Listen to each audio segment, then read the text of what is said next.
When I think about those situations, I see them still as bigger than me, but when I go back, I'm towering over them.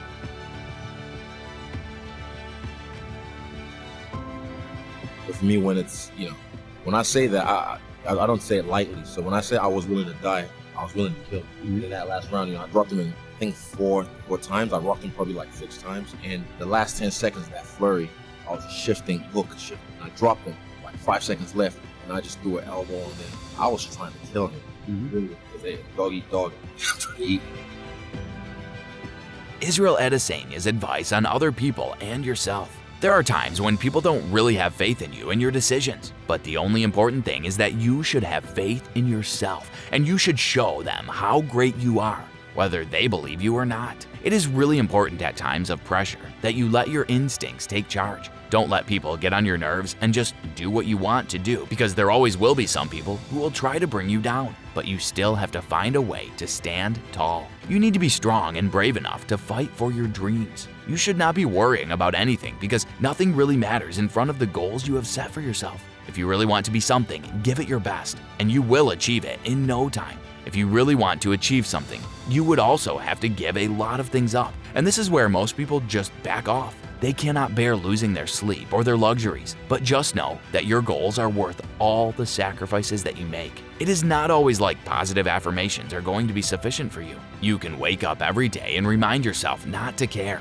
but there would still be times when you would care. And for that, you would need professional help. People would not leave any stone unturned in making you feel like a loser. But you are the one who has to turn the tables in your favor and show everyone your true potential.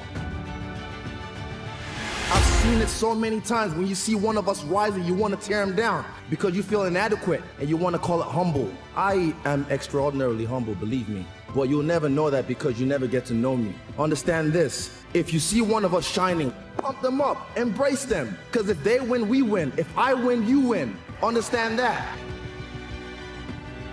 I like to be with my own thoughts. A lot of people don't like to be with their own thoughts because they don't like what's happening up here. But you have to face yourself so you can learn how to beat yourself in a way. So yeah, if I can conquer myself, I can conquer anyone. So this is a part of not just my training, but just life in general, learning how to just be alone with my own thoughts and enjoy my own company. Because yeah, I mean, how can you love someone if you don't love yourself? So for me, this really isn't for me. This is for like the young generation coming up who get to see someone they can relate to, someone who is of my essence, if you will, a combat athlete.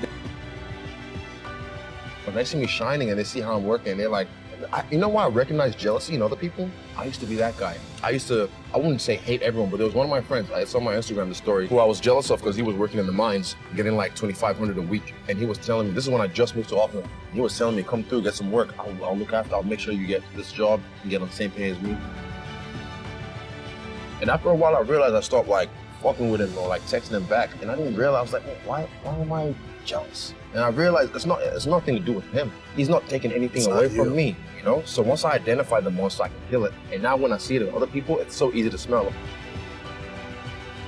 As an adult now, I realize how good I had it back home, because the grass isn't always greener on the other side. And people, as a young person or a small boy, you kind of think, if I go over there, it'd be awesome, it'd be cool. But now as an adult, I'm like, man, I'm trying to go back home now. I never really had to struggle, really. I was kind of spoiled, to be honest.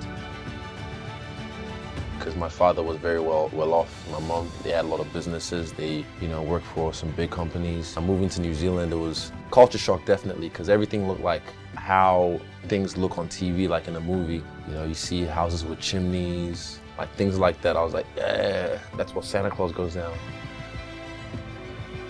Every time I've said something, I said I'm the UFC middleweight champion from my UFC debut. You just don't know it yet. I did that from my UFC debut, and I did. Before my UFC debut, I said I was gonna fight Robert Whittaker for this belt in 2019, and I did. I said I'm gonna beat John Jones, 2021, Raiders Stadium, International Fight Week, and I will.